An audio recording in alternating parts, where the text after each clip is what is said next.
Hey guys, in this video I'm going to be demonstrating the all-new K1 head builder template that has just been released over at toontitan.com. And what's so special about this template is that sometimes when you want to edit a G2 character, you just want to modify certain parts. Like you just want to modify the shirt, or you just want to modify the hands, or you might want to modify, the pants or the head or whatever. You can't just do it using the regular workflow, because when you import a Flash template into Crazy Talk wants you to have the full character rigged up and configured so it knows where all the parts go. So this causes a bit of a problem when all you want is just a part. So in this case, this particular template is for building heads. And what we've done is I have come up with a way to work around the whole issue here. And if you'll notice, I have laid out the different heads that you could possibly, modify in a way that's pretty logical. You want to modify the front head, you just select the part, you start modifying and move on to the next head. From the technical side, what we have is a control rig that is hidden in a bottom layer.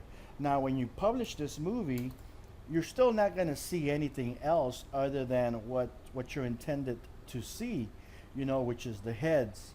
And you have all the different sprites that you need for any kind of character head that you want to build. So the thing that we've done is I have created a pre-rigged character. So the full character is already rigged.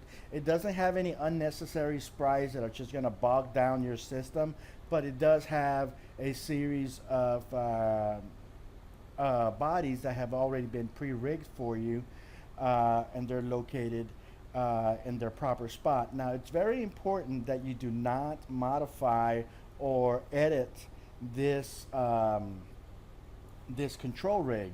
If you do this, you may end up damaging the links between the different items, and you won't get the results that you want. But normally you won't ever have to mess with this. So as long as you know that it's there, pretty much stay away from it. So right here outside of the work area, we have every single angle that has already been pre-rigged, including the actual sprites that are going to be imported into Crazy Talk. Now, because of the Flash symbol system, you can have multiple instances of the same symbol on the stage at any given time, and it's still treated as the same sprite or the same symbol. So when we want to edit something, let's say we want to edit this character's ears. Let's create like elf type ears. I'm going to just kind of pull out the tools panel here so I can be able to access colors a little bit easier. And I'm going to sample some of the colors that are already being used on this character. Maybe I'll zoom in a little bit so I can get a better view of these colors.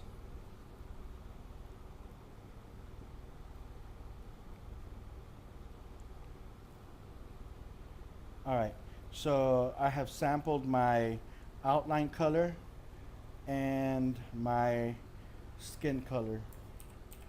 So using that, I'm going to just create a new layer. I mean, you don't have to work the same way that I do, but I like just creating a new layer and setting everything underneath it as a guide. That way, in case I ever need to go back and use the original once again, those layers are still there. So I'm going to create a new layer on top of that. I'm just going to select a nice small brush size. That seems about right. And I am going to use my outline color. Maybe I'll set these objects to outline so that I can kind of get a better idea of where it goes in relation to everything else. So I'm going to go in here and just draw my pointed ears.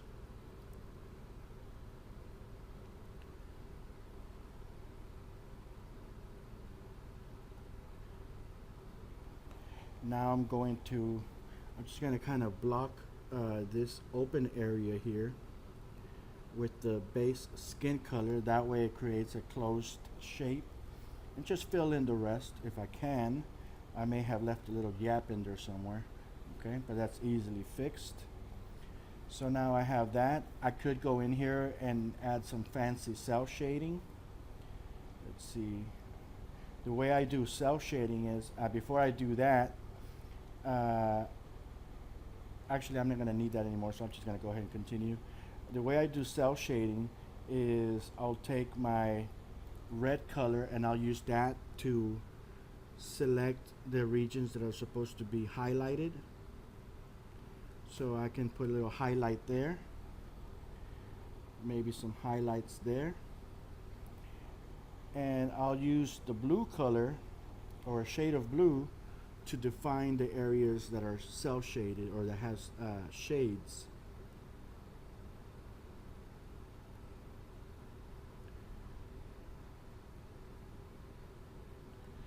Okay, and I couldn't go in here using the standard colors tools to create my shades, but I kind of like to use my Toon Titan cell shading application thingy. What I'm going to do is I'm going to sample this base color here, and I'm going to import it into Toon Titan. That automatically calculates my shade and my highlight and my outlines for me. So what I'm going to do is I just want the shade, really. I'm going to adjust the shade a little bit, maybe a little bit lighter. I'll select it and just paint in there. I'll paint in there and maybe click on that highlight. I apply it, and that should be enough. A quick way to get rid of vector outlines is just to select everything, click on this pencil chip here, and just go to 0, and it just deletes everything that is an outline. So that's a nice way to do cell shading. So anyways, that's not what the tutorial is about. The tutorial is about modifying your shapes. Once you have modified your sprite, all you have to do is use the selection tool and click anywhere outside on an empty spot. Don't click on here or anywhere else. You got to select on an empty spot. Just double click, click, click, and you're outside. Now, everywhere where this particular symbol has been used is also going to be modified, because technically it's the same symbol. It just happens that we're using multiple instances. So in this case, by modifying the left ear, we also modified the right ear. And because we're using that same sprite in this particular angle, that ear was also modified. So what I'm going to do, I'm going to go ahead and save that color there. What I'm going to do is, now this is a completely unique sprite on this side here, so I'm going to have to modify that manually, and we'll just kind of inspect and see if there's anywhere else that we need to go in here. My mirrored images are also modified. That's great. And let's just take a quick look at the control rig. If you look at the control rig, the control rig is what Crazy Talk is actually going to read. The sprites up there that you actually manipulate, those are going to be invisible to Crazy Talk. So these are the important ones, the ones with the pivots and stuff. So you can see that the sprites have been properly modified as well, just by doing that change above. So knowing that, I'm going to go ahead and hide that control rig just to prevent myself from looking at it or accidentally wanting to touch it and do stuff with it. I'm going to go into this other one here. Let's just zoom in a little bit. I'll double click that sprite, okay? I'll just double click it. Now, if you accidentally move it and stuff, You know, it's fine because this is not what Crazy Talk is going to see. You can technically still modify that, leave it there where it is. The control rig itself will still have the sprite in its proper form place, so you don't have to worry too much about if that happens. Or you can just press Control Z, go back a step or two. Anyways, we're gonna go ahead and double click the sprite that we want to modify. 1, 2. Here we are. And again, one of the things that I like to do is I like to do my new artwork on a new layer on top of everything. So I'm gonna create a new one there. And I'm also going to turn these bottom layers, instead of deleting them, I'm going to turn them into guide layers. What that does is that it basically just turns them into what Flash recognizes as a guide. So when you export it, it's going to be in your editing environment, but when you export it, it's not going to render it. So it's not going to be part of the final output. So we'll turn those into guides just to ensure that they don't get rendered out. And we'll select that new layer that we created. I'm going to select this thing here just to bring back my colors. Let's see here.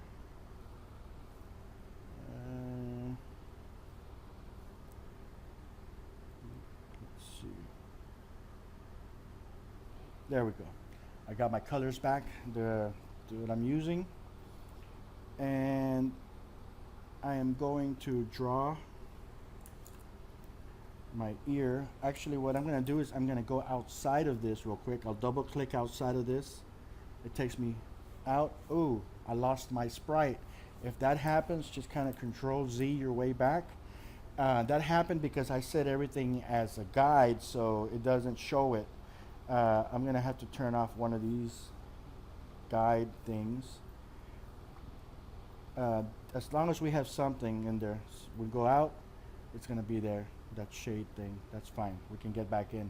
So what we're going to do is I'm going to drop a little guide just to kind of get an idea of where the height is, the tip of that ear and the bottom of that earlobe. So now I have kind of a rough estimate of how tall is my ear. We'll select that sprite again. We'll go into it. I'll go ahead and turn it back into a guide because I don't really need that anymore. And I'm going to switch my colors so I can draw with my outline paint.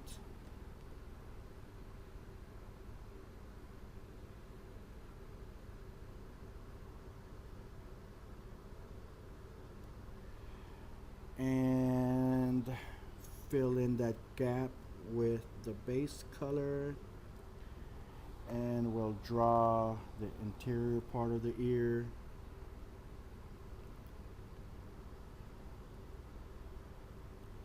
And we'll do a little bit of cell shading. That's good.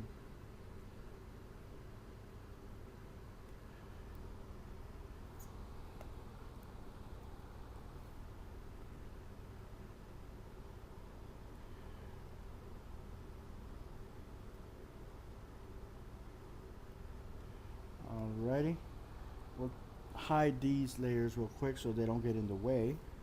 We'll bring back our skin color using Toon Titan. Now you can use Flash's regular color system, is fine. I like to use Toon Titan because it automatically calculates my colors for me. It allows me to work with multiple color palettes, so if I wanted to have different colors, I can kind of have like a series of pre-rigged colors here that I can kind of bring back from memory at any time. I can adjust different things. I can actually save stuff, like if you have a particular color that you're really liking, you want to keep it across multiple projects, you just save it. Character name, we'll call it Kevin. Object, that's going to be maybe his skin color. And yeah, we'll save it. So next time we want to use this color, we just go into this little folder here, and that color will be listed, so you can use that color again later on in the future on other projects. So if you have a series of colors that you kind of use all the time, it's a good idea to save them and just be able to retrieve them that way. Anyways, I'm gonna go ahead and bring back my skin color here. We'll paint with it, I might have a little gap somewhere in here, so I'll just adjust my gap control, and that allows me to kind of work around that. And I'll switch to my shade, paint with that color, and do the gaps things. Oops. And we'll grab a bit of that highlight, and we'll delete the lines. You can also double click on any line and just hit the delete key to get rid of it. So once we have done that, we'll double click outside of any artwork region and zoom out a little bit, and now we have another ear modified. Let's try it one more time on this one here.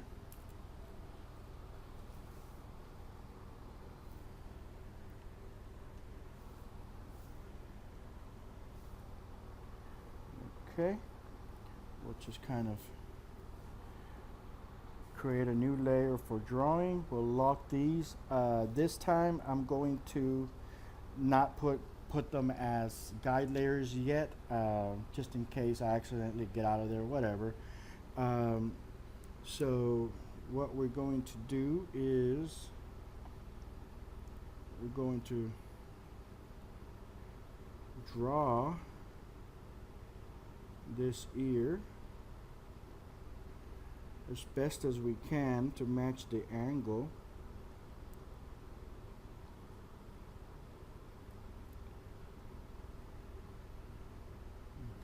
Okay.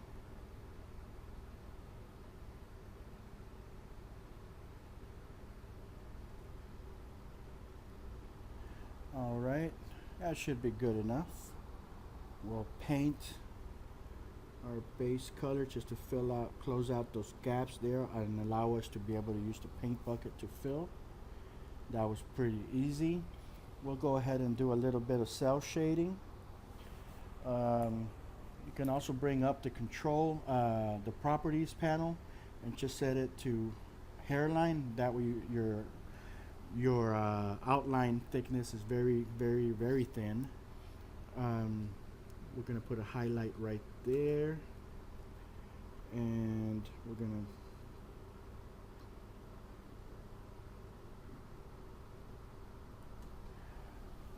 I don't want to confuse myself, so I'm going to switch that line to a blue line. I like to be able to know which areas are my shades and my highlights, and those are just the colors that I use for these things. So let's see here. Do that, like that.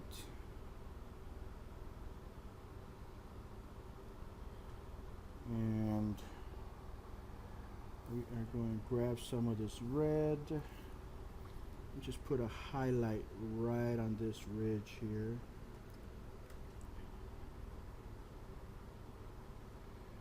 Right there. So now I just go in and click on Toon Titan for my highlights. Boom, boom. Something didn't quite work. Let's try it again. Maybe I have some gaps in there. Let's try to figure out what happened. Yep, that's all right. All right, well, we'll select anything with Toon Titan. Also, any shape that is selected, when you click on it, it should turn it into that highlight, unless I was already painting with the highlight to begin with. So that could have been it as well. There we go. I was painting the whole thing with my highlight instead of with the base color as I intended. So, you know, you can look out for little things like that. Human error is always going to get you.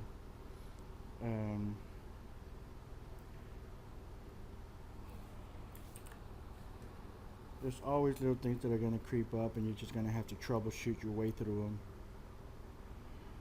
Okay. So, highlight, highlight, highlight. We go for my shade. That's my shade, shade, and shade. All right. We'll select the whole thing. We'll remove the outlines. And now we have that. And finally, we'll get of the previous layers. I mean, if you know you're not going to need them anymore, you can flat out delete them. I recommend you don't because you might need them later on as, guides or whatever. So go ahead and turn them into guides now. That way they don't get exported as part of your project, and you can go ahead and turn them off with the little eye tool there so that you don't actually see them anymore. So that kind of takes care of that. Optimizing is very important with vector artwork. Try to optimize whenever possible. Like right here, I can see I have a lot of curves in my artwork. Okay, the more vector points that you have in your artwork, the more processor intensive it is. So you want to avoid that. That's just general purpose, you don't want to do things that are too intricate and then find out that you're going to crash Crazy Talk or it's going to bog it down. Let's see, I'm going to show you something real quick while I'm talking about that. This is a good example of what not to do with Flash artwork and Crazy Talk.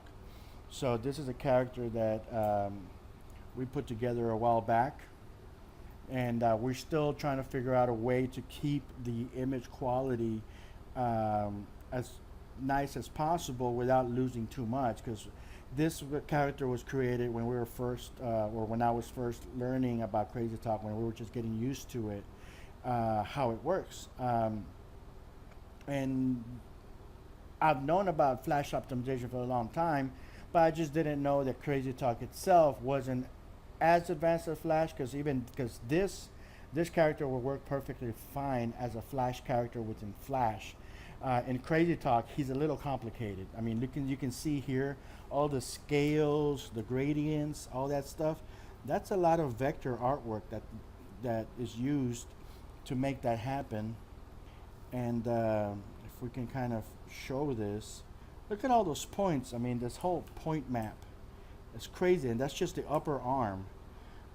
All the points that it takes to render out just that one sprite. I mean, it's pretty crazy. So, we just got to find a better way to optimize our artwork, because you want to keep your stuff nice and clean. I mean, there's different things that you can do, but this is not a tutorial on that. But I just kind of wanted to give you a good example of what not to do. Yes, you can pretty much draw anything, but in the end, the more complex your vector artwork is, the harder it is the harder that your software is going to be working in order to process those images. So this is what this ear looks like right now, and I can tell it's a little bit dirty because of the those edges there. All those points that were drawn, and that happens because you're drawing with like a brush tool or whatever. You're going to create a lot of random points like that are completely unnecessary. One of the things that you can do is use the modify shape option and go to optimize. And here you have like a little slider from 0 to 100. And it actually gives you a preview. So as you can see here, I optimized the hell out of it just using that. And it didn't seem to manipulate my shape too much, so it seems to have retained a lot of the intended quality or the intended curves, but with less points.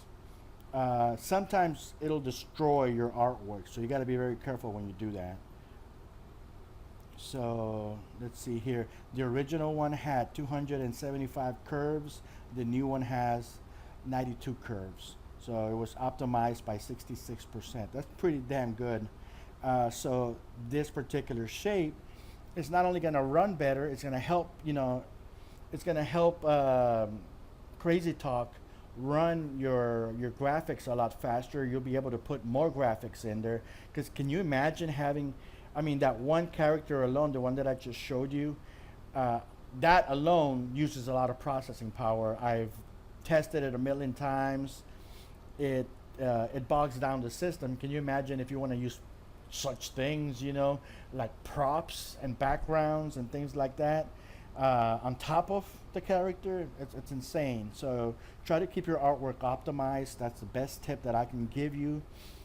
Because the more optimized it is, the less curves it is, the more stuff you'll be able to cram into your projects without bogging down your system. Of course, if you have like a multi-million dollar gaming system, you probably will never experience this type of issues. So knock yourself out. I'm pretty much done with this ear. I'm going to double click to go outside, and we'll just take a quick look. And that is pretty much it. In many cases, you don't have to modify too much of the top and bottom angles unless there are features that are pretty prominent. I think in this case, this pointed ear is pretty prominent. So I'm going to go ahead and edit that. And go back to my, I need to make sure I have a color. Go back here and there we go. Load those colors back into Flash. And I think I'm gonna make the ears come out this way. So yeah, let's do that.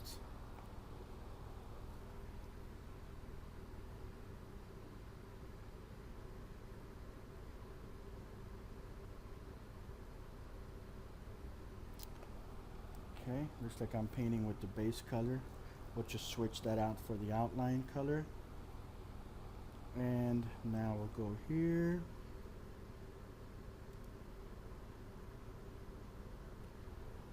Just kind of close that gap, fill it in. I might still have a gap in there, so I'll switch that mode there to allow me to paint across gaps.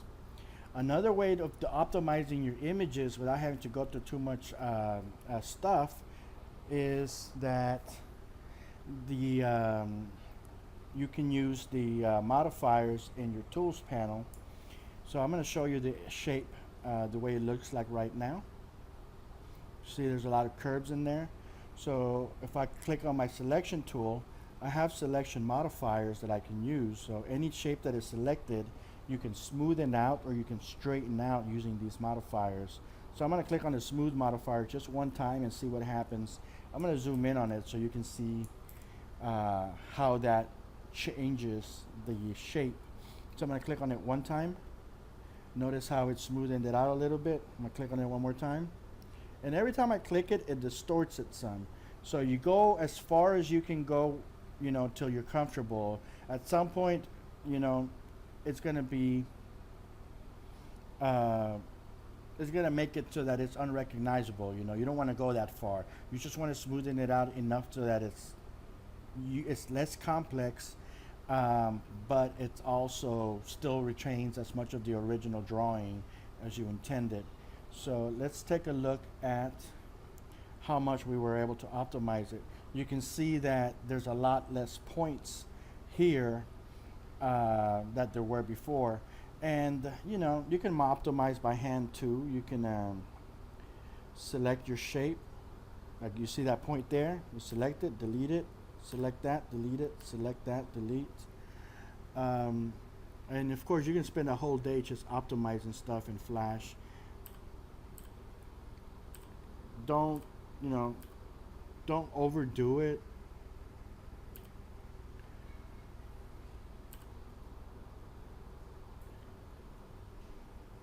But you can see that, manually you can also do a lot of optimizing perfectly fine on your own without adding any additional points or just kind of exploiting the points that are already there. So if you want to get into stuff like that, you can do it. Oops. Let's see here. So you can manually optimize if you want as well. As you can see, it's perfectly possible.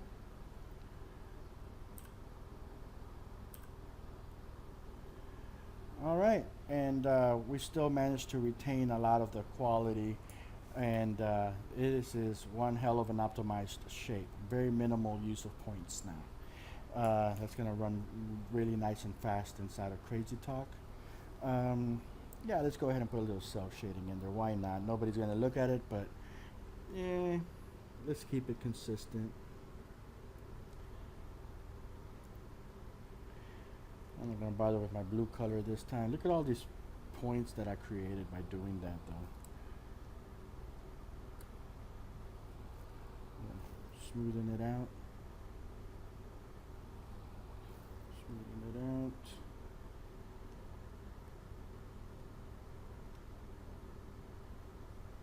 Alright, so I have my shape. Select my highlight color. Paint with it. Select my shadow color. Paint with that.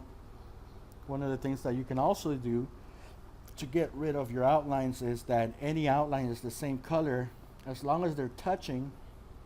When you double click on it, it'll select the whole thing. That allows you to just delete everything at once. So I think that's like a third tip for you.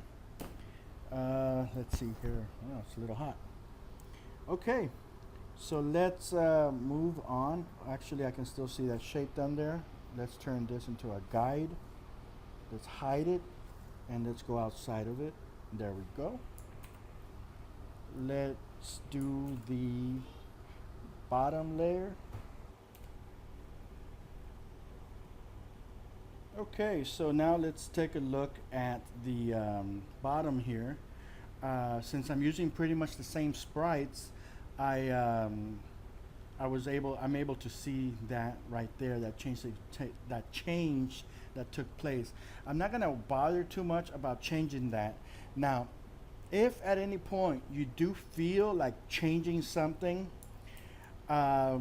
don't change it here. You're gonna have to go inside of the control rig. So if you can avoid it, there is a procedure. If you can avoid it, that'll be the best option you have. But if you have like certain things that you want to do where they're asymmetrical or whatever, so where you do have to make something different than the previous sprite, like let's say the guy has an earring on his left ear but not on his right ear, then the natural way of doing this is not going to work for you because basically you have the same ear here as you have here. But if you edit this one, then this one's going to change. So the way that you get around that is that this is a very complex one, so try to avoid it if you can, okay? This is getting a little bit more advanced. I'm going to turn on the control rig, and like I said, avoid doing this if at all possible. So let's give our character an earring on the 270-degree one. So he has an ear on his earring on his left ear. I'm going to go ahead and save this because I'm going to revert back here. I'm going to call it mod demo. Okay. So because I'm deviating from the demonstration, I wanted to make sure I save it so I can come back to exactly where I am now.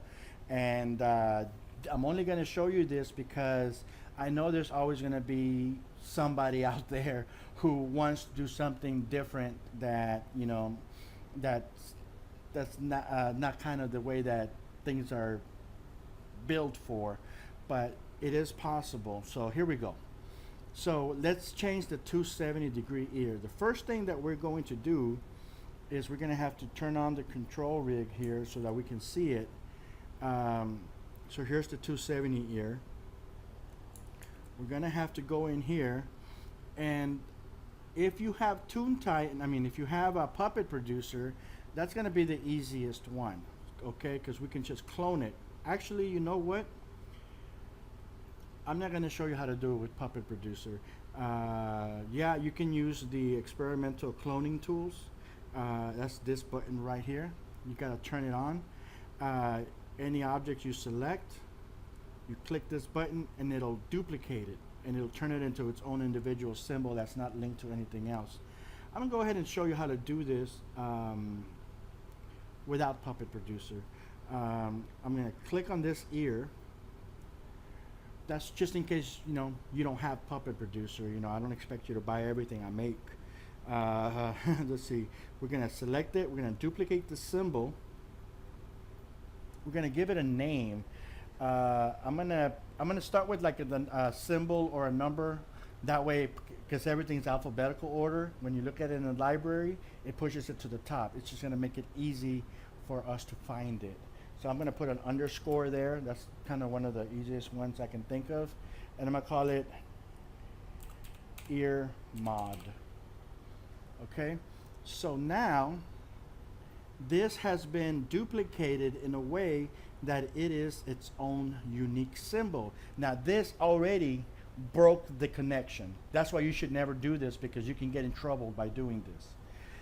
This already broke the connection. Any mods that I do now to this character, let me just draw something like this little red X. Notice this is linked to this.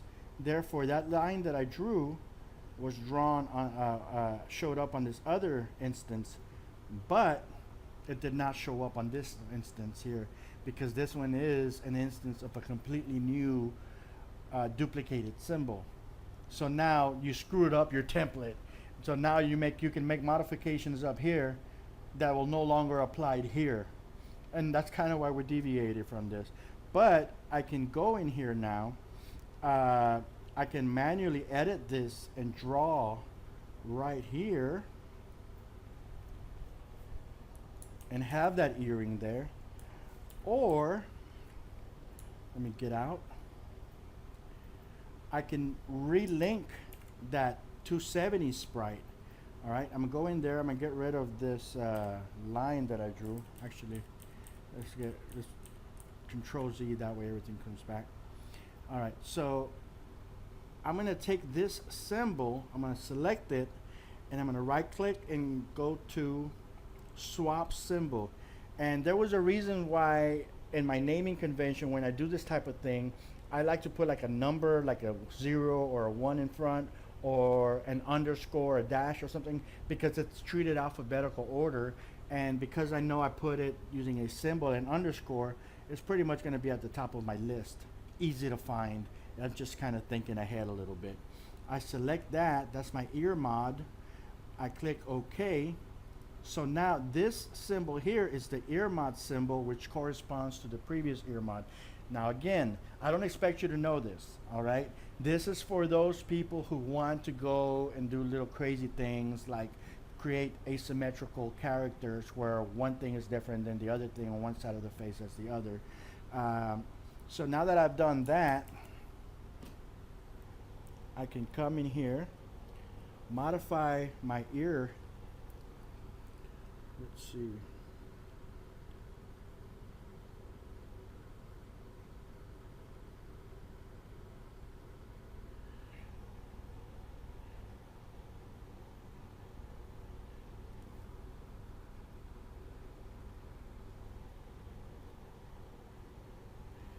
There we go. Now he has an earring on this ear, and he has an earring here, but he does not have one on this side. So that's how we work around that. And I can do that for this. I can, do the same procedure.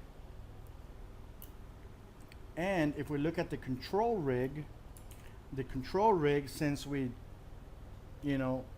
duplicated the original one and reswapped it, our control rig also now is dynamically linked once again to our actual edit rig, if you will, if that's even a name.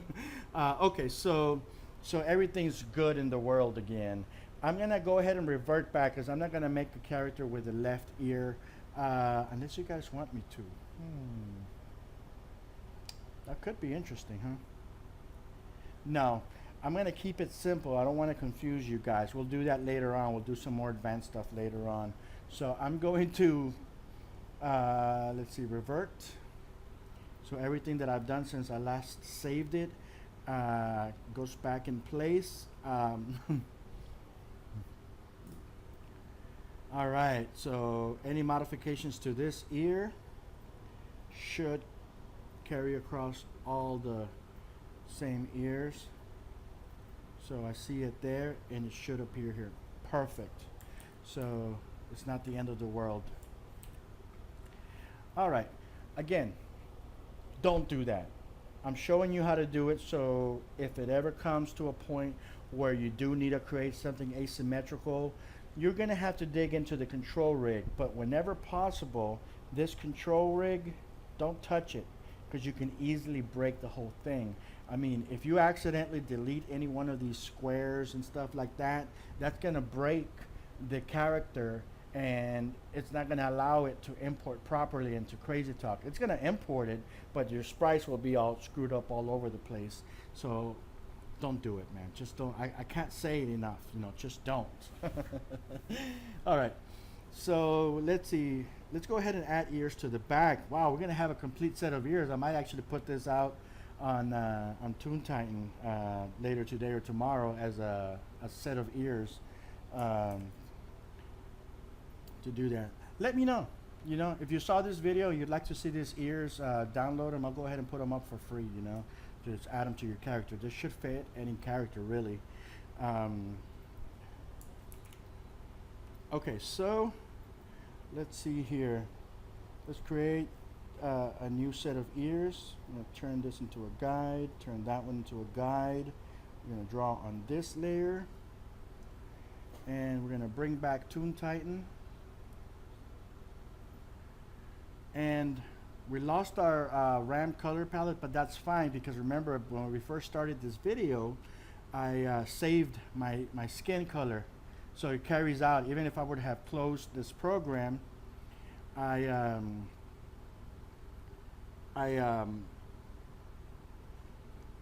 was I gonna say? I would still be able to bring it back. So here we go. Double click on that and go back outside, and I'll go ahead and see. You can see the colors are loaded into my color panel again, so I'm going to go ahead and save it here just in case I have to switch back and forth between other colors.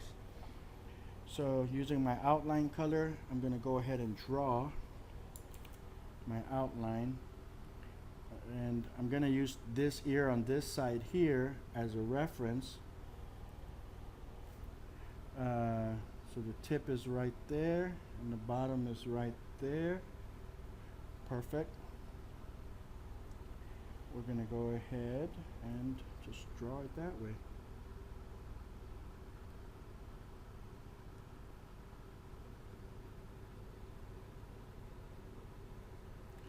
Ooh, I didn't quite plan that out prior. Let's try that again. Goes all the way to that guideline and all the way down here and all the way up there. That's a little bit better. Let's tweak that outline.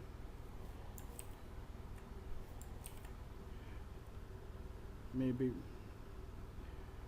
you know what, I was gonna adjust it like this and just kind of mold it like putty back, just to kind of make it bigger like that. I think that's gonna take too long. Let's see if we can just fatten it up. That seems to be working. We'll try to get away with that. Sometimes doing this will also add a lot of unnecessary points, but it's a means to an end. We're gonna select it. Actually, I'm gonna wait. Close this off a little bit.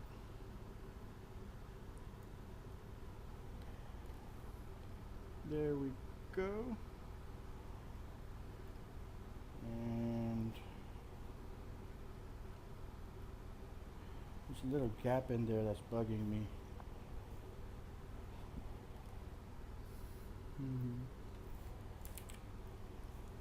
Make sure that magnet tool is selected there, and just kind of drag our points around and just kind of snap them against themselves.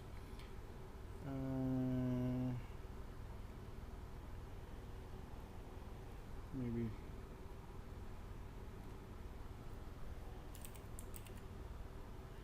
Just something to kind of make it a little bit more obvious that it's a back ear. Well, we're going to select everything, modify shape, optimize, turn it up to 100. That's too much. That's going to kill it. Let's bring it back down some. 69. We're losing some of that shape up there. So there's only so much we're going to be able to do on this one. Alright, 13 seems to do good. It gets rid of some of that line right there, but that's fine. 80% reduction, that's not bad.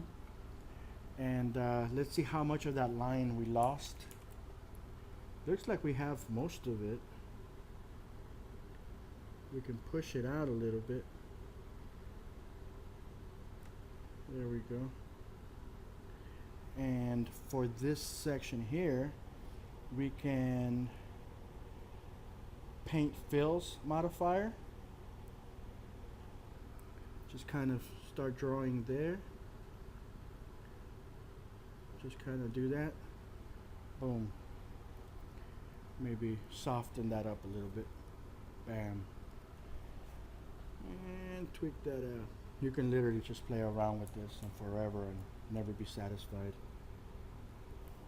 But the artwork stuff is all on you, okay? It's going to take you as long as it takes you to be creative. So technical stuff is, you know, all handled, so you can just focus on being creative. Let's put a little bit of a highlight right there. Just a small bit. And let's do a little bit of a shadow here.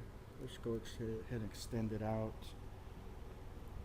All right, shade, click, highlight, click.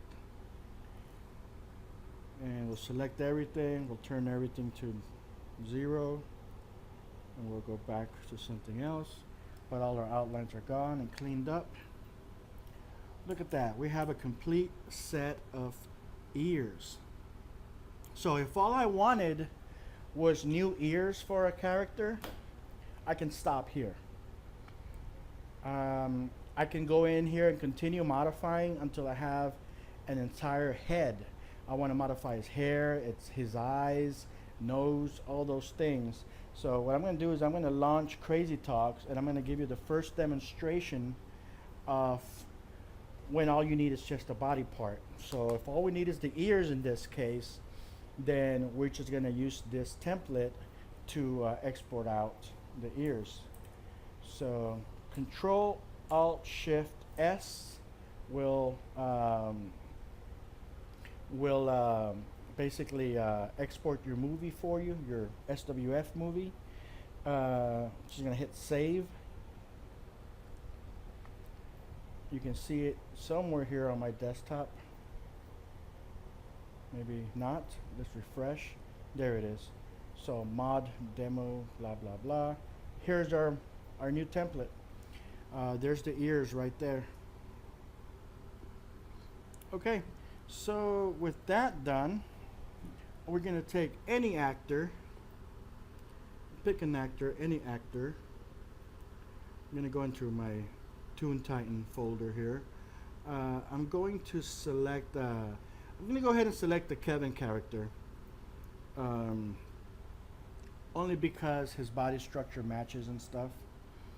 I didn't really need to, you know, honestly. You can select any character that you want as a base. I think I'm just rambling because, yeah, you can just use any character that you want for this. Because once you import the template, the entire thing is going to be overwritten. Of course, if you wanted to stick to a certain sprite layering, I think that is when you would have to use like a base character that matches. But in this case, we don't care. We're just going to replace everything.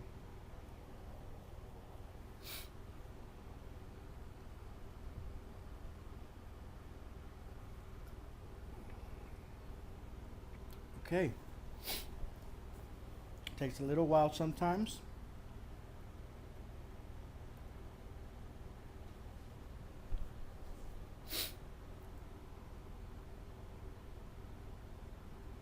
And here we go.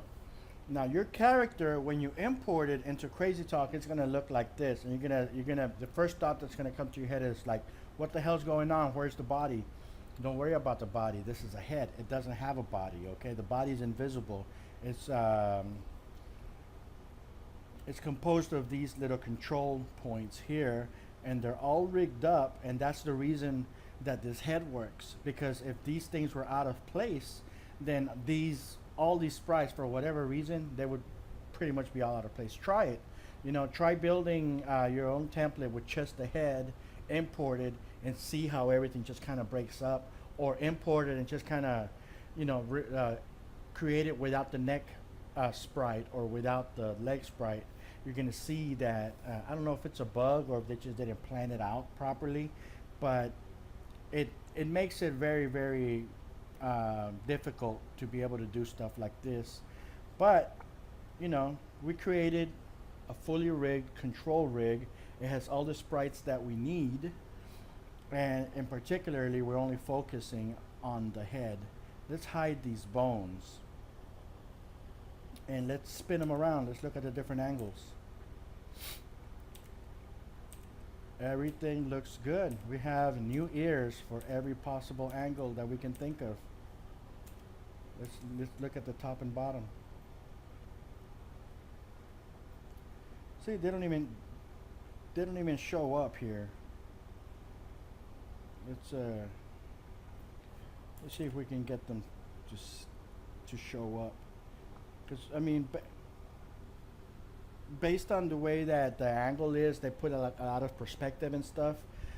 In most cases, I don't even bother with the top and bottom ears because they just get hidden by the sprites anyways, by the hair. But sometimes your character may not have hair, so that would be the case for that. So the left ear, I guess that would go here. For whatever reason, it's backwards. So if that does happen, the right ear. Now, if that happens to you, just go ahead and fix it, if it's even important at all. May not be, but I'm just going to go ahead and do this just so that we can see the pointed ears whenever he bends down. We can see little ears sticking out. And of course, it's up to you how much of your ears you want them to stick out. So, yeah, that's not bad. Let's look at the bottom. So the bottom, I mean, you're not going to see them, all of the whole head thing is going to be obstructed by the body if it ever becomes used. So that's kind of a moot point. Let's not even bother with that. But we do have a complete set of sprites, and what we do with this is, one, if we created an entire head, we can save it as a complete head that we can use as for other characters. So if this was a complete head, what we do is we click on this section here that says head. We click on the head section, custom.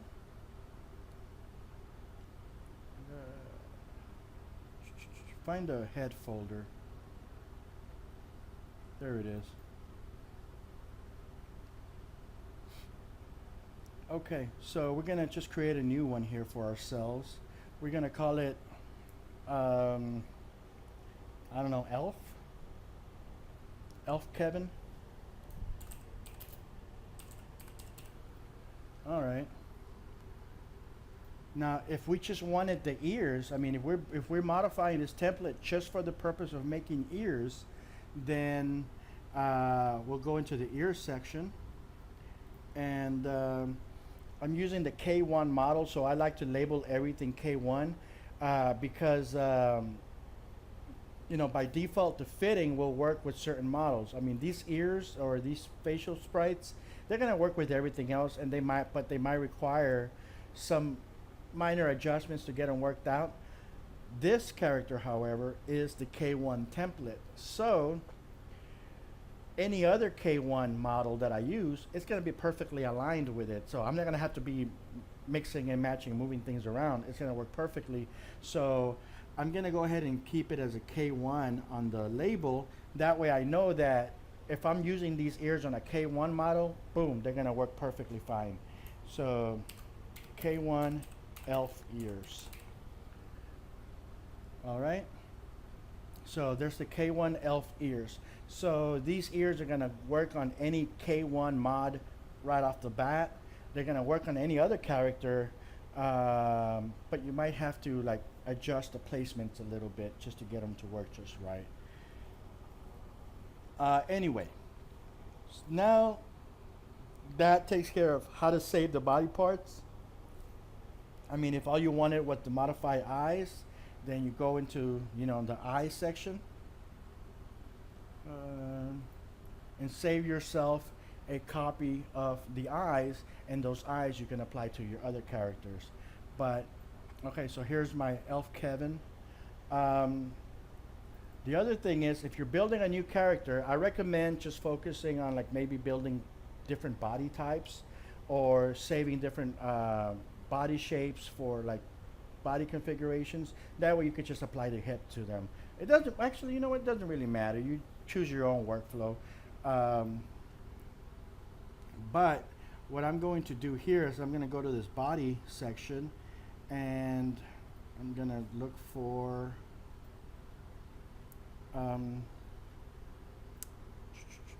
let's do the skeleton suit body.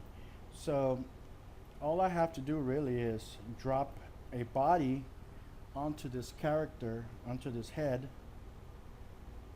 It's a K1 skeleton, so all the body proportions are pretty much exactly the same. And there you go, perfect match.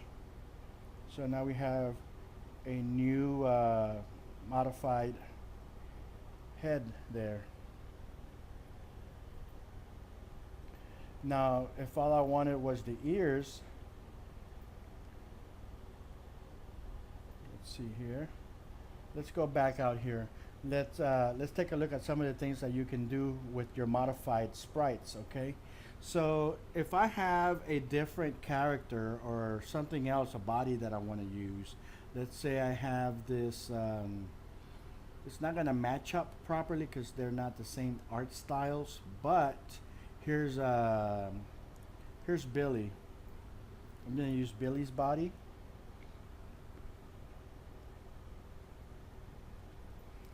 And this will work with any character, really. You know what? I'm going to use one of the default Reallusion characters as well. So let's see here. G2. Let's use Saul.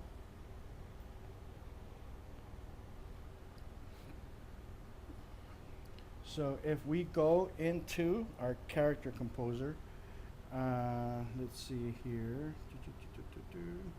Technically, if you have created your stuff, you should be able to access it from here as well, from your customs area.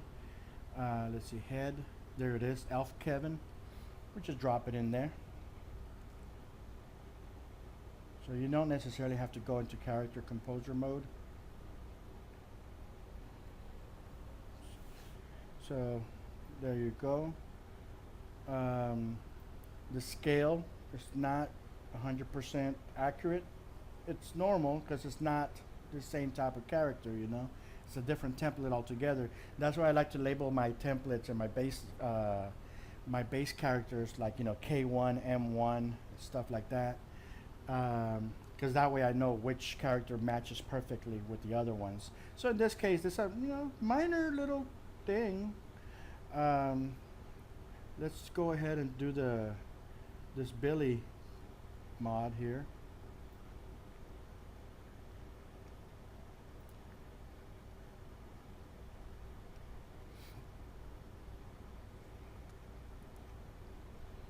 And there we go. So you can go into the runtime composer, which is right here, or you can go into the no, that's not the runtime composer. Where the hell is the runtime composer? There it is. It's crazy new icons that they put on this user interface are ridiculous. Anyways, so select that head. Just make it a little bit bigger if needed. We'll select this guy here. Select his head. Just make it as big as we need it to be. Now the only trouble with using characters that are not built from the same template, or much worse from different artists who have different styles, is that the styles are not going to line up, you know. Um, so you know you're kind of on your own on that. So you know the style with Billy, it uses a little bit of a different style, but the color system is exactly the same. You know, I kind of made it a point to stick to a specific color standard. That way, all my characters can be easily colored and they can share the same, a lot of the same features and the color combinations and stuff too. So here I'm gonna go in and choose one of the color styles, the skin colors from the Toon Titan stylizers. This TS11 looks nice. I'm gonna grab that, drop it in there, paint, and it changes the color. Now that brings up another point. Now you are going to have to, you know, if you want it to be render style compatible, you are going to have to make your mappings yourself, because this is you know, basically a new creation. Um, I guess I did not take into account when I began this tutorial. So let's see if we can find. Here we go. This is what we'll do. We're gonna try to get that color to match the skin, and we're gonna grab it from Kevin here, because these are using the same color style. So we're going to select it from him, and we're going to use that skin here. Oops, it should let me do it. Alright, let's bring in another one.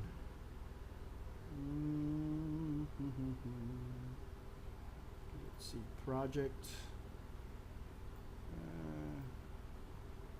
actor, character, characters. Where's my characters?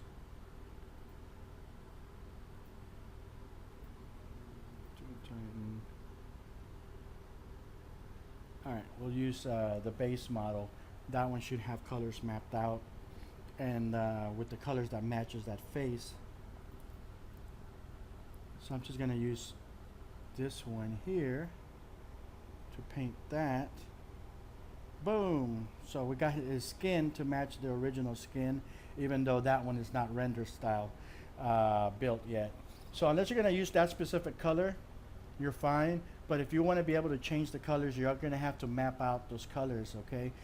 There is a document on toontitan.com that describes my color standard with all the different, you know, like for the skin, you map it out to skin 1. I'll go ahead and show you how to do that with the ears. For the most part, these should work with the Real Illusion characters, but Real Illusion characters are drawn with a different style as well and different color mapping, so it's not going to be 100% accurate. But see, we got the skin right. They use like this ugly line work, which I guess we can hide using the you know, it could be made somewhat cohesive.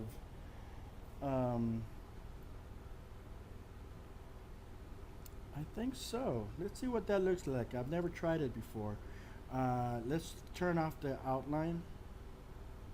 Alright, doesn't look too bad.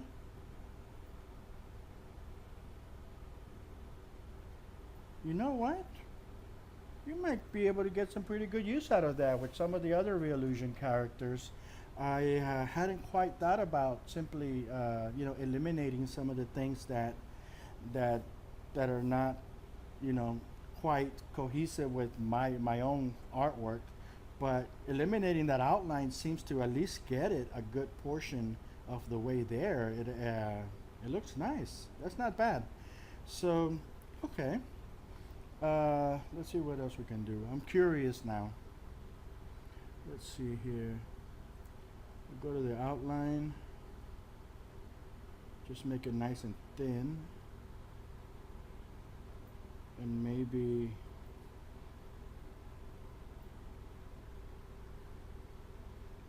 effect same group.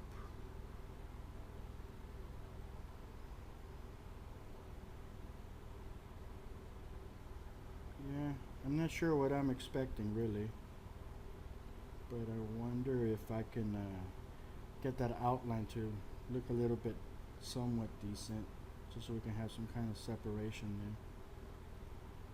I don't know. That's gonna be another experiment for another day, but I bet with the little playing around, we can get some of the original Crazy Talk bodies to work with, the new character series. It doesn't really look that bad. That might open up a lot of possibilities, especially if you make that outline super thin, just so you can have some separation there for when he moves his hands around, or just flat out turn it off completely. That's pretty cool. All right, we just learned something new. Wasn't expecting that. All right, so what we're gonna do is let's take a look at the ears. Because it really doesn't matter which character I choose. I'm gonna go into the character composer again.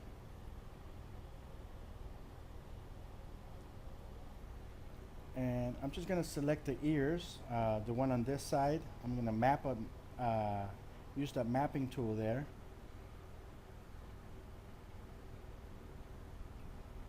And I'm just gonna zoom in on these sprites so you can see them. And the way this works, if you haven't used it before, is you select an item. It helps if you use the select same color option.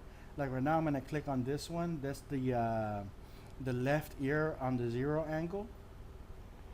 Notice that the color group that came out is that one. That's a base color. So, and I know that's my skin. And if you look at the document, if you're not familiar with it, I usually map out the base skin color to skin 1. I don't want to have to do that individually, so I'm just gonna click the select same color option here. So it selects everything that has that color matching. And we're gonna click on skin 1, hit apply.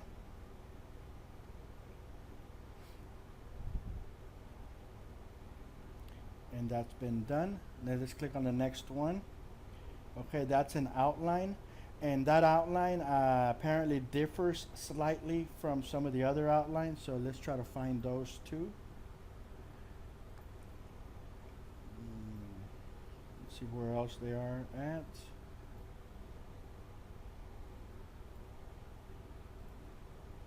This is always going to be somewhat random.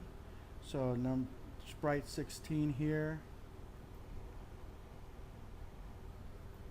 Sprite 1 and 16.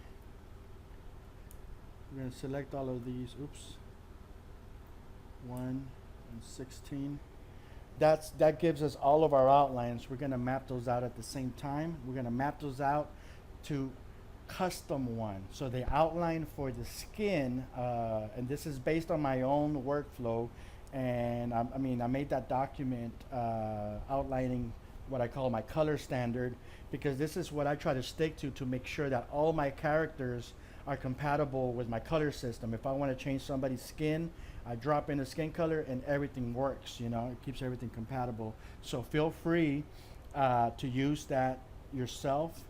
It can only help, because if you create body parts that match this particular system, then they'll be universally interchangeable. You know, the more parts are available out there, the more options people are going to have to mix and match their own unique characters based on, you know, available parts. Okay, so that sometimes takes a little while. So that's been mapped out. Let's see what's next. That seems to be a shade. We're just going to map that out to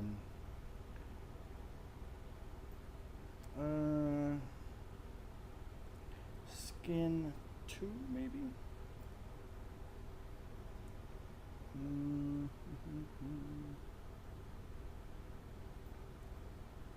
Yeah, yes, let's use skin 2.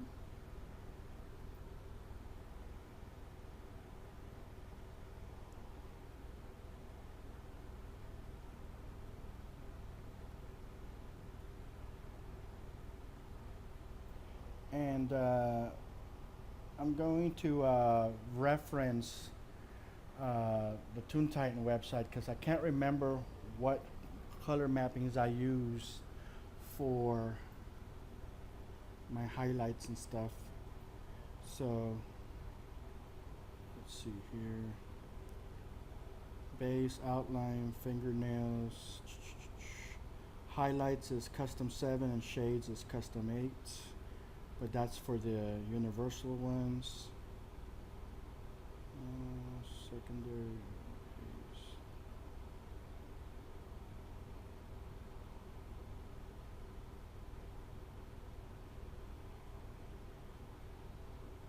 Alright, we're going to go ahead and use custom 7. And that's for my highlight. Apply.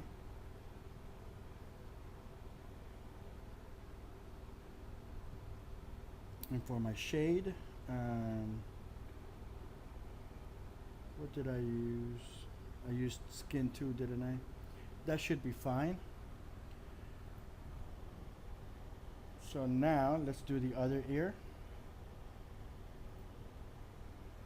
Map it out.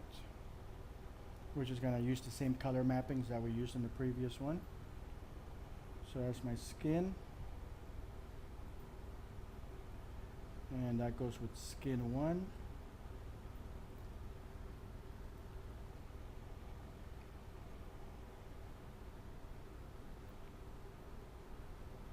And we'll take a look at this. And I think 16 also had it.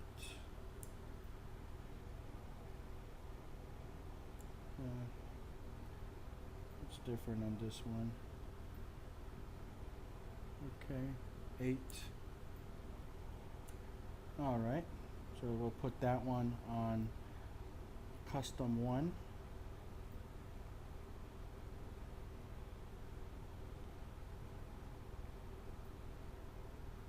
Okay.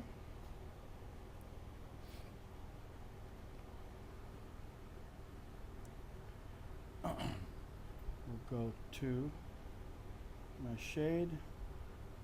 I'll use that as skin 2. I usually use skin 2 for like blemishes and things like that, but I'll make an exception in this one since I did it that way on the other ear.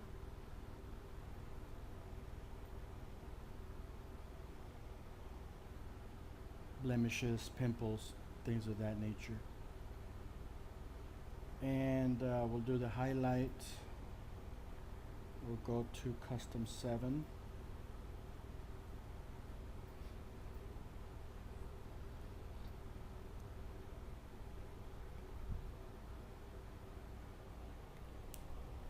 Boom. That takes care of that. So let's see here.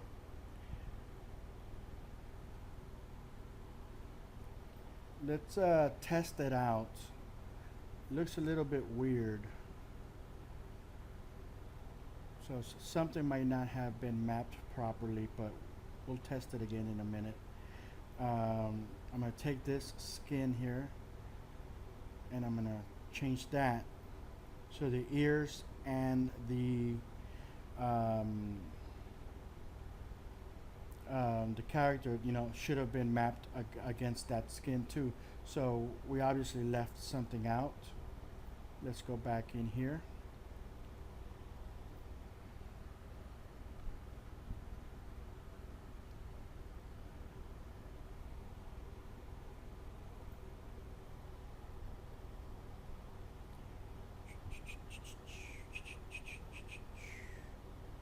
There we go.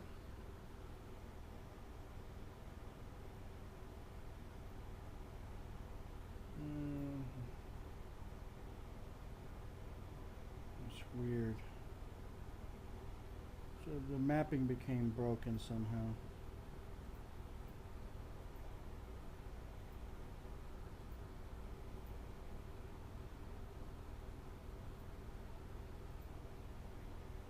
Alright.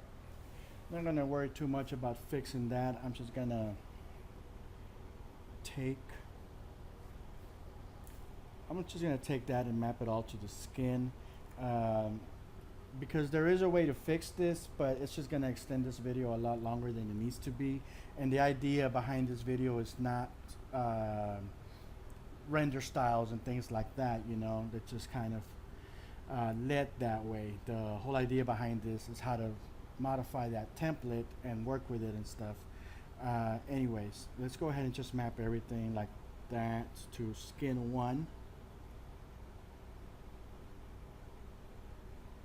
That way it avoids all that stuff. That way we're only working with skin 1 and the skin outline. Alright, let's do the same for the other ear, just so we can kind of keep it leveled out, you know.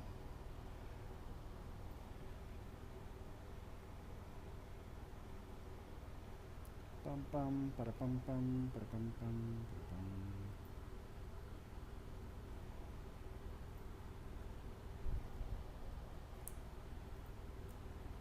Let's map it out to skin 1. Alright, so if you want your body parts to be render style compatible, you're going to have to do the mapping after you do the import. If it's for a specific character that's already using certain colors and stuff, just use the colors that you need if you're never going to need to change the colors. That would be my advice.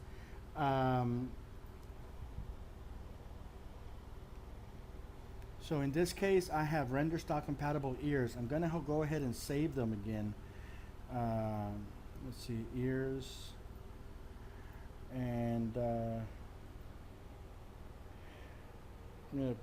I'm gonna put them under a new name just so we can tell them apart a little bit better. Okay.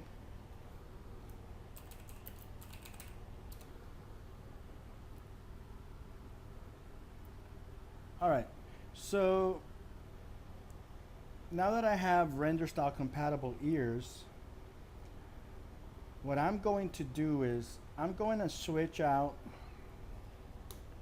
Actually, I'm going to bring in a new character, something that's fully render style compatible. So I'm going to bring in this Kevin base, and I'm only going to apply the new render style compatible ears, okay? So let's see, actor, head, all right, it doesn't give me the option to grab the ears directly from here. I'm going to have to go into composer mode.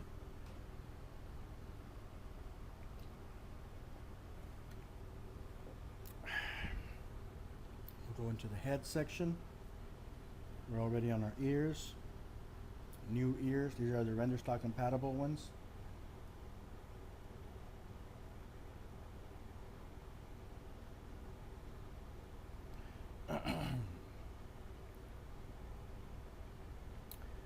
So now we have those ears in there. Everything else has already been mapped out, should work fine. So with my new body part in place, I can bring one of my stylizers. I mean, you can do it the old-fashioned way, you know, coloring your character using this render style tool here. It's a pain in the butt. I don't wish it on my worst enemy. So we're just gonna use our own system here.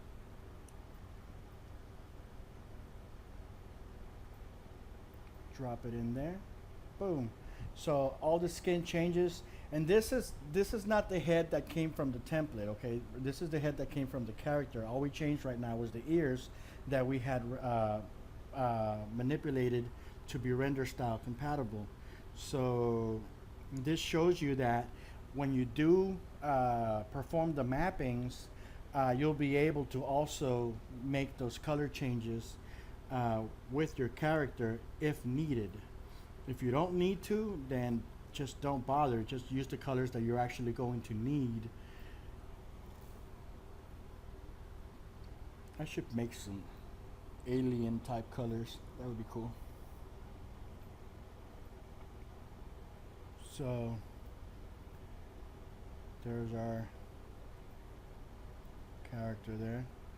So let's say now that we want to get a little creative, we start mixing and matching stuff to build our own custom character out of prefabricated parts. We're gonna take this baby character here. I'm just throwing stuff at random. Maybe we can make some kind of hobbit type of thing. Yeah, that'll be cool. We're gonna select him. We're gonna go into the character composer and replace the body with the K1 body. Now, when a character has already been modified to have different scalings, the body that you select is going to take on those proportions. So this is actually kind of a cool little feature.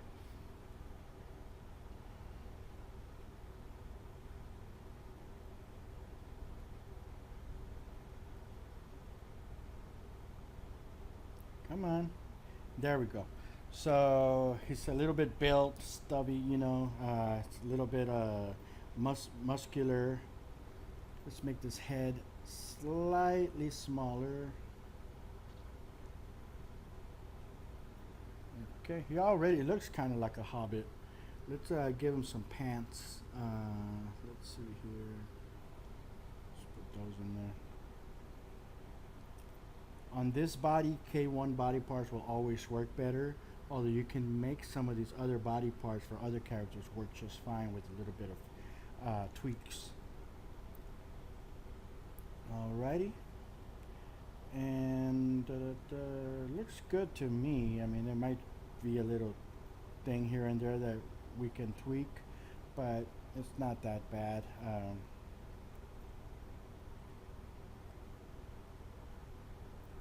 Yeah, we can manually tweak stuff like that. Let's see here. And of course, you can spend your time just fixing those little things like that. It's just a demo. I'm not gonna worry about it too much. So let's see here. Let's give him a new skin tone. There we go. Maybe a little something more dramatic. This one looks interesting.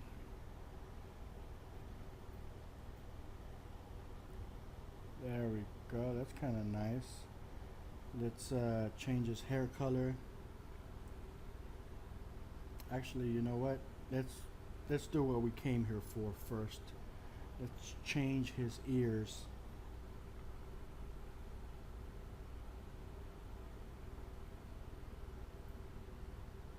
We'll use the new ears, the render style compatible ones, because the other ones are not.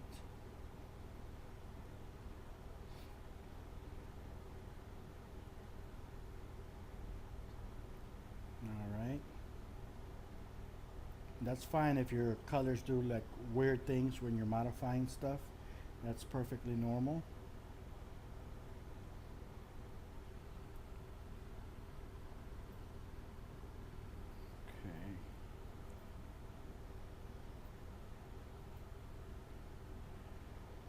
Alright, So our ears take on the same color as the skin.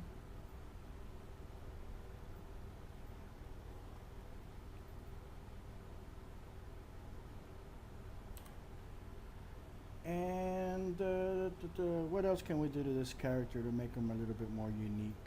Let's give him different eyes. Actually, we don't have to give him different eyes. I mean, just some small tweaks to the sprites that are already there is often enough to give them a completely different look. Let's just do that. So I'm gonna select one of these eyes.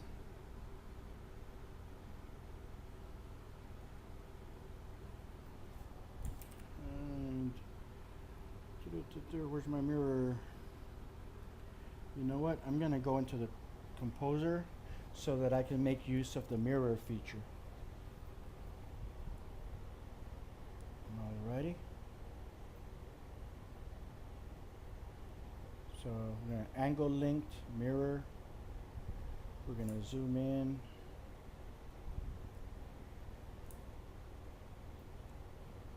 I'm just gonna make these eyes a little bit smaller and play around with the placement.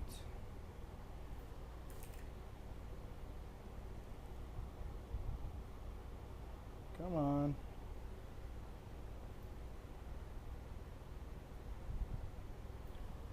Oh, come on.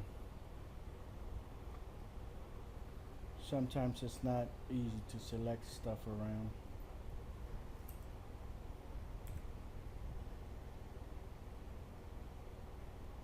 Okay, so just kind of play around with the placement. See, sometimes just modifying the sprites a little bit is enough to make the character look completely different.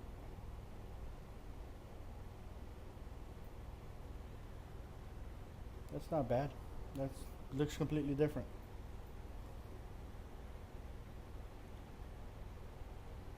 Alright, let's tweak out the colors and we'll have a new character. Let's see here. Let's do the eyes. Let's give them like really crazy yellow eyes.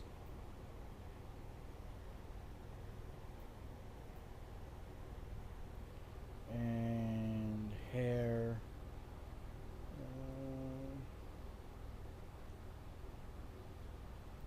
Let's do this nice bluish purple color.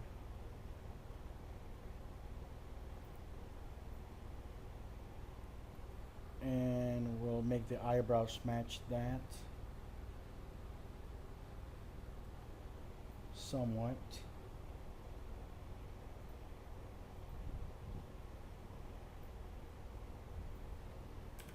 All right, now you have some kind of weird golden type character, my precious. So there you go. I mean,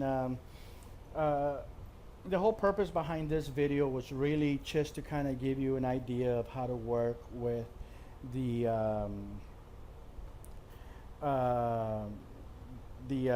head builder template.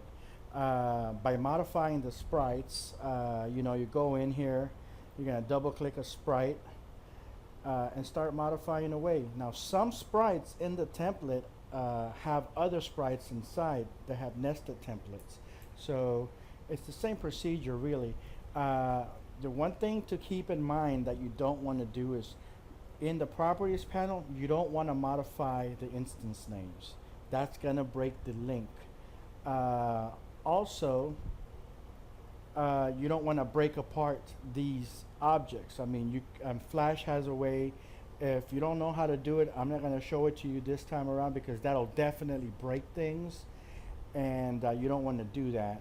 But if you know what I'm talking about, when I say breaking apart symbols, don't do it. So basically stick to editing your sprites by double clicking on them. That's going to turn on the edit in place mode. That's going to allow you to edit these symbols. Now in this particular case, like the mouth, that one has a series of 30 sprites that you have to manually edit as well. So you go in there, you double click again, now you can edit this. And it's the same procedure. Create a new layer, lock the bottom one so you don't accidentally modify it, and you start editing away, you know. I'm just gonna do something quick and goofy. Now this video has already gone long enough, so I'm just gonna kind of give you a very quick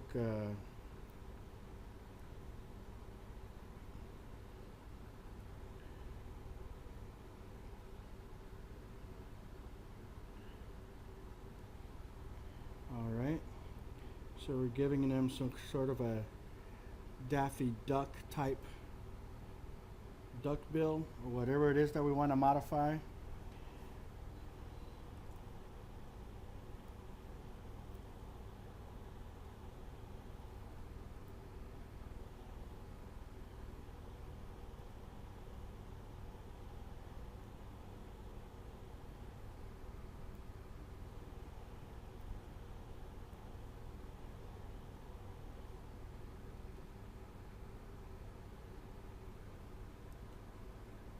So build your body parts around the original one. Feel free to be creative and just kind of do your thing, you know.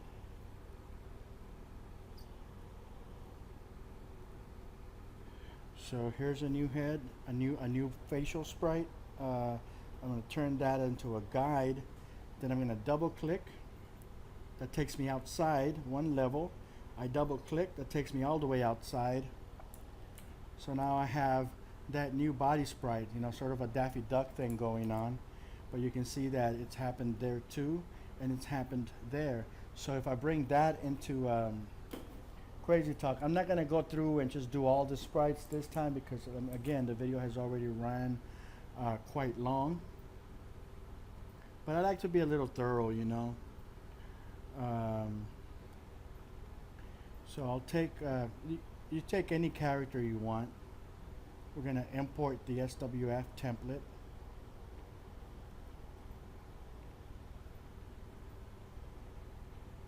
And we'll just replace everything with the new template.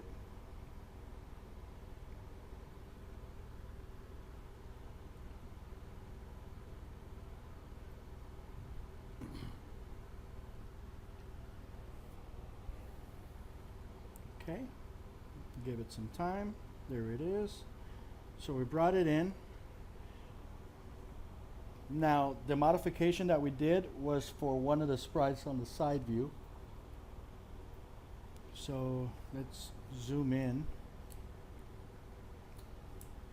and let's flip them around to the side so we can take a look at our modified sprite.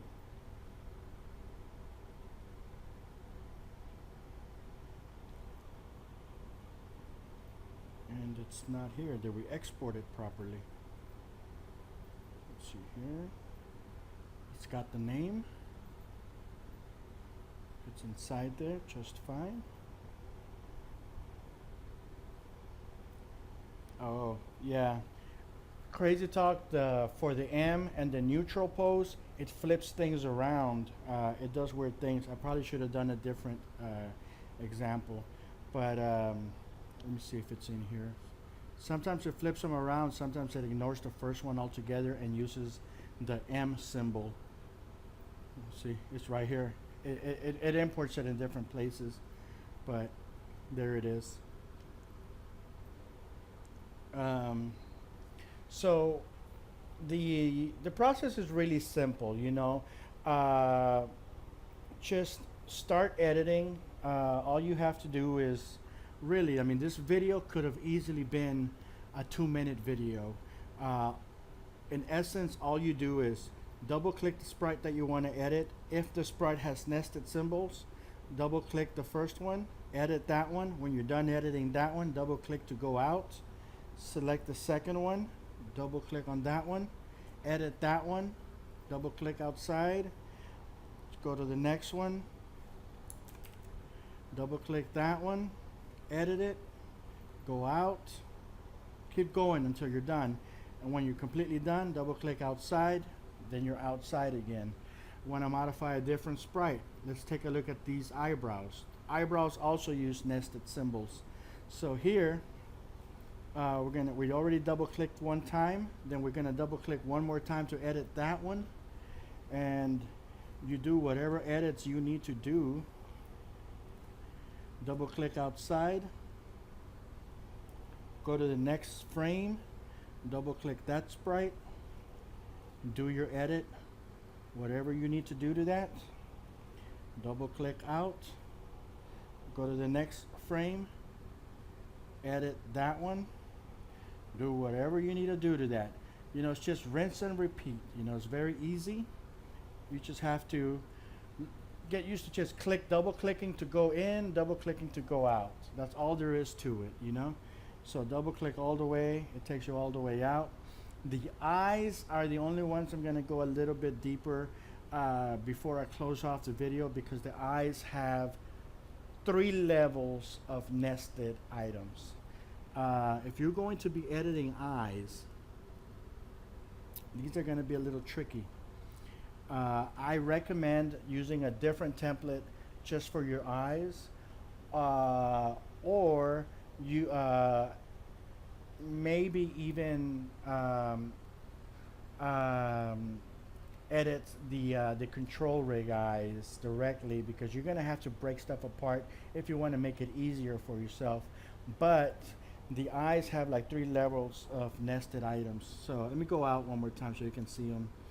So here's the eyes, level 1. Okay, that's the top level. I'm gonna double click. Okay, now we're inside the eyes on the second level. The second nested level. Here we have 13 different sprites.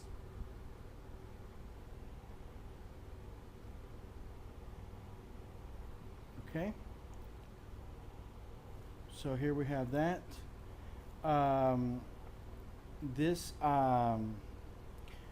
You're going to select the sprite that you want to edit. So in this case, we're going to edit this one.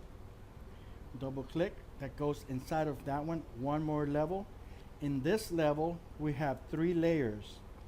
The top layer is your mask layer, and all it is a shape that matches the white part of the bottom of the eye itself.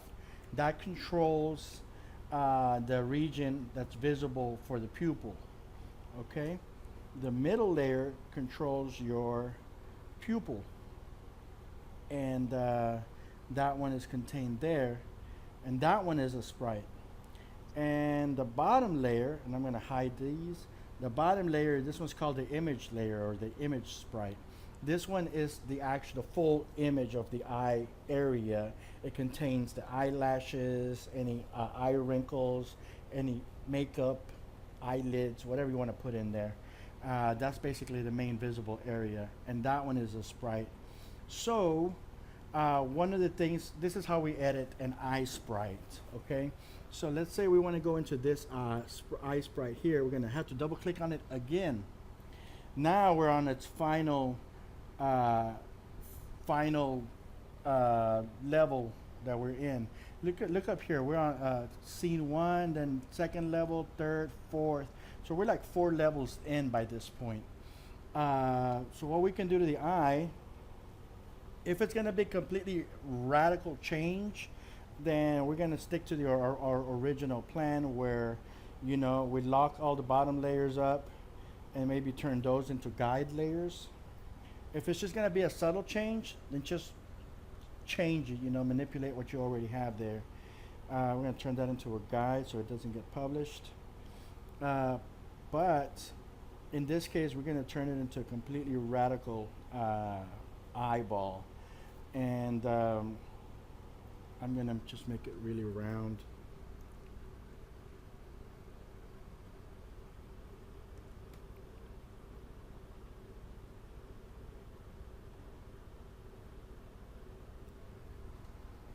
Okay.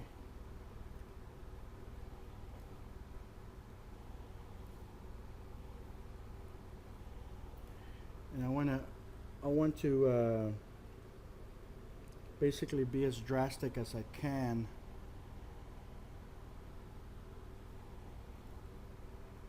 So that you can see this difference. All right.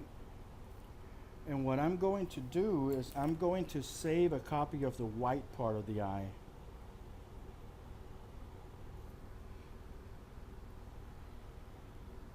Okay, so I'm taking that copy, and I'm just, if you didn't see me do that, I basically copied it.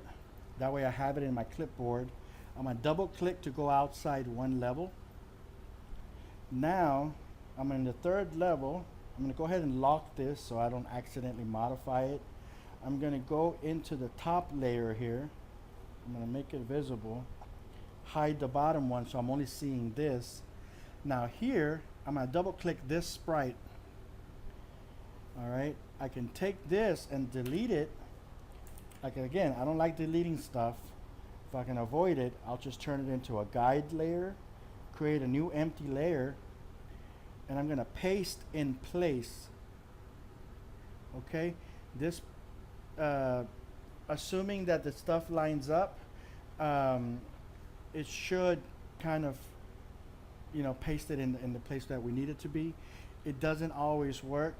One of the things that you can use is like, you can use the bottom layer on the following eyeball just to kind of line it up. For example, here, I'm pushing up a couple times and see how that eye just kind of lined up there. Use your own techniques for how you do this. This is all just kind of, it becomes really weird and crazy at this point. But it wasn't that hard to just kind of line up that same exact shape there. In this case, I basically used, since we're using the same sprite as the adjacent layer, I was able to use that as a guide to just kind of adjust that. So that bottom layer, we don't need to see it. And go outside. So that one is good. We're going to lock it. Actually, I don't want to lock it yet. I don't want to lock or hide it. I guess I could lock it and hide it, but I need to unlock the middle one because that's my pupil. Now this pupil, I think it's being universally used across pretty much all of the model, so you're probably only going to have to modify them one time. I'm going to double click on that. I'm going to go in here, create a new guide, and a new layer. What I'm going to do is I'm going to just, I'm going to just modify the pupil directly. I'm not even going to bother with a guide or anything like that. I'm going to use the same assets in this one. I'm just going to permanently modify it. So it's your choice on how do you do it.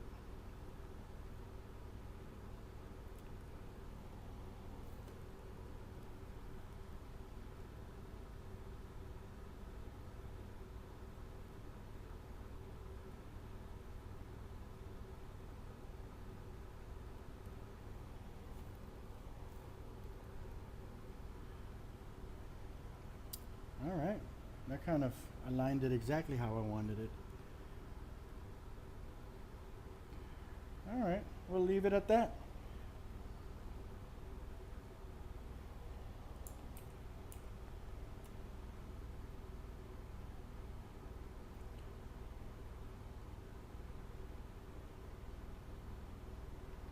So that's a pretty drastic change. I'm double clicked outside and outside again, and I'm all the way back out.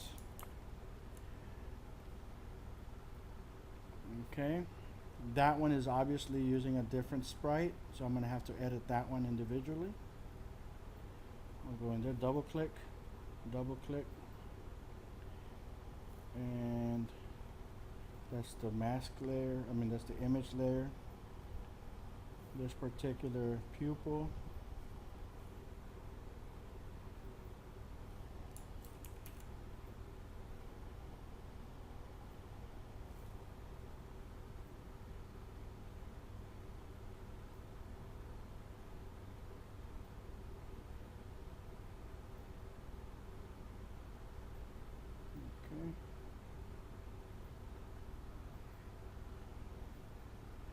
All right, and I can go ahead and modify the rest of the eye to match this eye here, but I'm not going to go and do that at this point because you get the idea.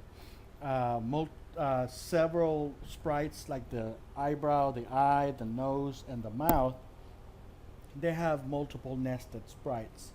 In many cases, you're not going to have to modify the actual skull region or the head, but if you have to, then you can just double click on that, do the same thing, turn these other ones into guide layers, draw your new head around that to make it match your new body parts. I suggest actually, if you're going to modify the skull shape, to go ahead and do that as your very first step. That way you can design your other elements around that skull shape. But that's pretty much all we need to know about this. I mean, that covers everything. I mean, I know this is a long video, and but I wanted to be very thorough on how it's presented. I'm probably going to create another shorter one because, like I said, this entire video could have easily been explained in about 2 minutes, but I wanted you to be able to see an unedited, real-time demonstration on how to, manipulate this template, how to export it, how to work with it inside of Crazy Talk, and how to pretty much get it to do what it needs to do. So having said that, if you have any questions, comments, suggestions, go ahead and leave them in the comments below. If you're looking at this video on YouTube, if you're looking at it anywhere else, feel free to send me, look me up on, YouTube, Facebook, or whatever. Send me an email. The website is toontitan.com. That's where you can get this template.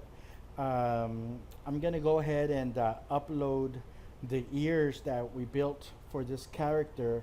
I'm going to tweak them out a little bit more, polish them up, like those highlights and stuff. But I'll go ahead and publish those ears for free, so you can download them and use them on your own characters if you want, just as a thank you for kind of bearing with me throughout this entire long video. And maybe you can test it for yourself if you want. If you want the template, it's available for sale at toontitan.com. You can join the discount membership thing that I have going on. I'm not doing the whole Patreon thing. I want to be able to do more videos and tutorials and stuff like that. I'm not going to go the Patreon route. I have stuff that I can make available to you guys. We both win, So support me, join toontitan.com, get some of these tools.